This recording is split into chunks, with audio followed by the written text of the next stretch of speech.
Rayleigh's Cook here, joined by Eastern Washington football head coach Aaron Best. All right, coach, you're coaching the only undefeated team in the league this season. When you look back to the preseason polls, your team was predicted to finish third by coaches and media. In what ways do you think your team was underestimated?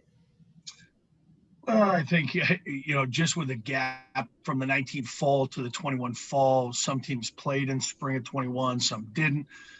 There's a lot of unknowns, a lot of uncertainty across the board, not just with our team, but just, with football, with life, with the Big Sky, with coaches in general. We always talk in July about, preseason's great, midseason's okay, but it's all about the end of the season. It's what you make of it. Our guys did a good job over summer.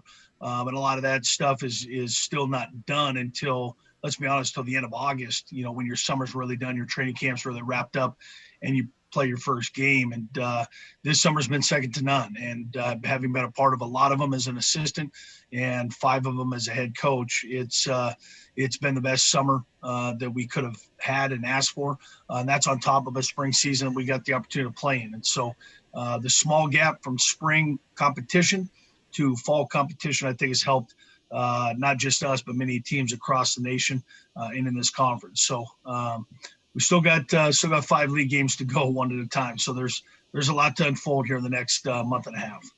When I talked to Eric Barrier a few weeks ago, he said something really similar to what you're telling me now. Is that the work started in the spring, you put some finishing touches on in the summer, and you're seeing all that success display now. What were some of those finishing touches that you were working on in the summer? Well, I think it's a springboard from the spring season. We got the 7th game. We earned the right by going 5-1 in the conference late in the spring. The opportunity for Dr. May to give us 6 games to say, yes, we are going to play, with the other teams that chose to play, was something we needed. And we can only speak for us here at Eastern. It's something we yearned for almost a year and a half from the fall of 19 season. It was necessary, and I think we did the most with it. And so it was at that point in spring a legitimate opportunity. And then we talked about looking and evaluating the spring, because it was an awesome opportunity how we can build upon that going forward. And the locker room changed after spring. We lost a couple guys due to attrition, due to circumstantial stuff. We knew that locker room in Fargo was going to be different than the first locker room we saw August 1 when our guys reported. And so that's not easy, knowing that the Eagle family is going to be different just 3 months from that point. But I think we gave them the ample enough time off physically, mentally after that spring season. It wore on us all in a lot of different ways, but we learned a lot about each other, and the mental agility that we presented throughout the course of the pandemic through the end of spring was phenomenal to watch. We grew in so many areas. And when you bring back 5th, 6th, and 7th year seniors, natural leadership is kind of passed, through 3 classes instead of 1 class. As a coach, that's something that you can't really teach. It just happens, and those guys have done a great job. Not just the plays they make, but just kind of the tone they set in summer, in training camp, and just the professionalism and the commitment to the team aspect. Like I said, has been awesome to watch and witness, and we get to see it every day. And they put it on display for 6 games. There's a lot of carryover from the off season to the regular season, as coaches know and players know. You don't score points and stop people from scoring points just because you have a great scheme. There's a lot of belief in each other, and I think that happened bridging the gap from spring to fall. Definitely seems like chemistry's a big thing. That was another thing that Eric told me, was that chemistry with his guys what was working so well for him. Now, coach, your team is ranked number 2 in the national polls. I think you kind of touched on it a little bit, but what makes this group so special? Oh, how long have we got?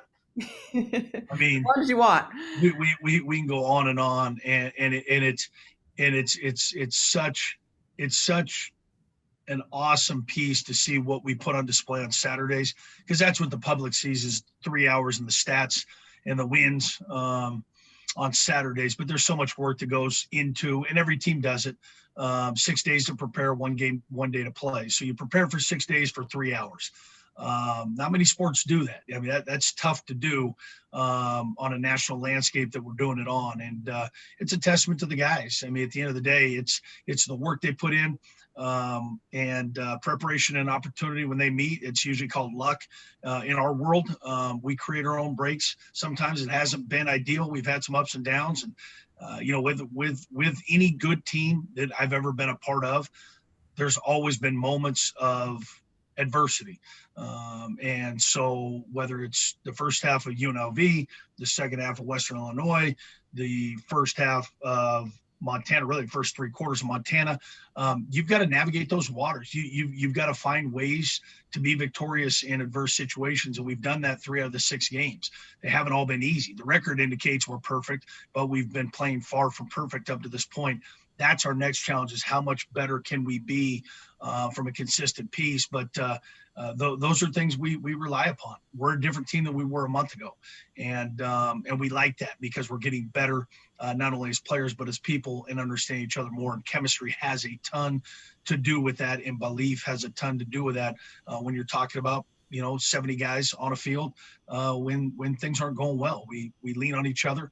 And at this point, we've kept each other upright for the entire 6-game slate thus far.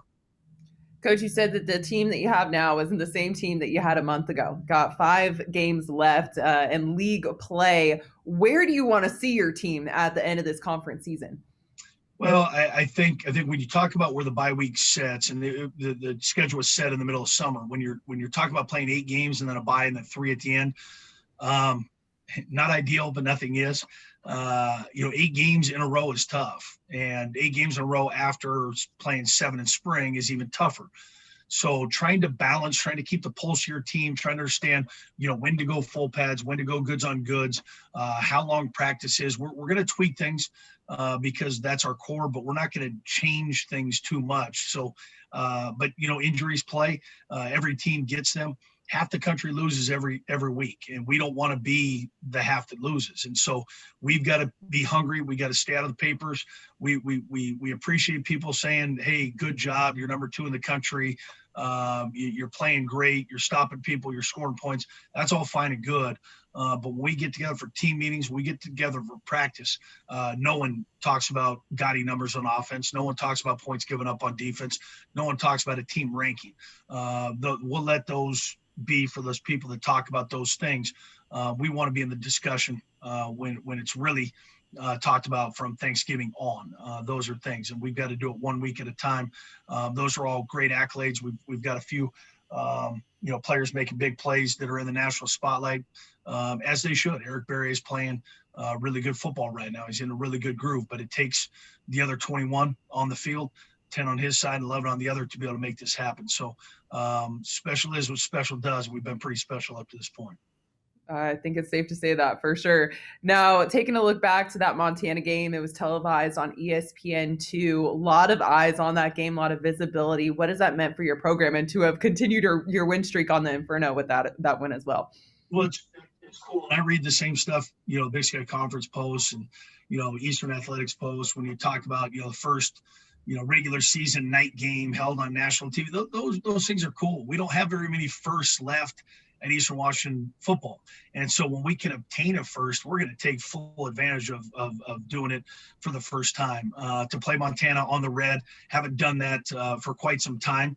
At that point, it's been since 2016 since we've met them on the red, having gone back-to-back to Missoula when you really talk about in 17 and 19. So there was a lot of build-up for that game. 2 really good teams that went down to the last play of the game. I mean, it was a network's dream to be able to see that game unfold the way it did. And 2 good teams going back and forth, went in the locker room down a few scores and gave up a return touchdown late. We kept people on the edge of their seats, as we always do. But we respect that outfit, that program, and their coaching staff and their players. And it always just means a little bit more. You don't play harder, but it means a little bit more when you beat such a good team at home on national TV. And it doesn't hurt to get exposure, not only for Eastern, for Montana, but let's be honest, the conference Tom's done a great job promoting this conference. I think you folks at the headquarters have done a great job. And so when it's promoted, we've got to do our work as programs to be able to keep that standard continuing to be pushed. And so we love challenges. And so any challenge we face, we'll take head on and do our best with it. But it was awesome, second to none.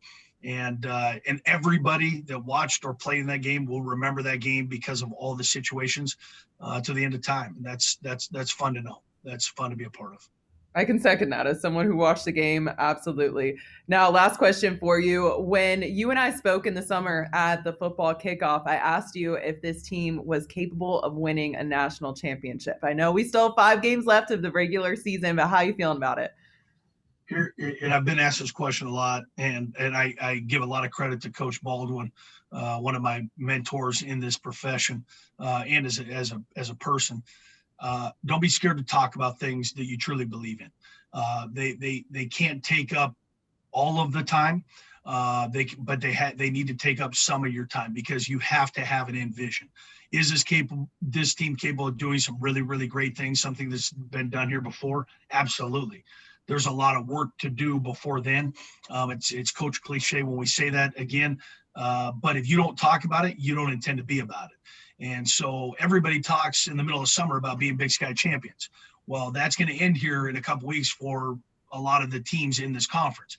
So don't be scared to talk about it, but then a little less talk and a lot more action happens after that. And thus far, 6-0 is in a good spot, the best spot we can be in.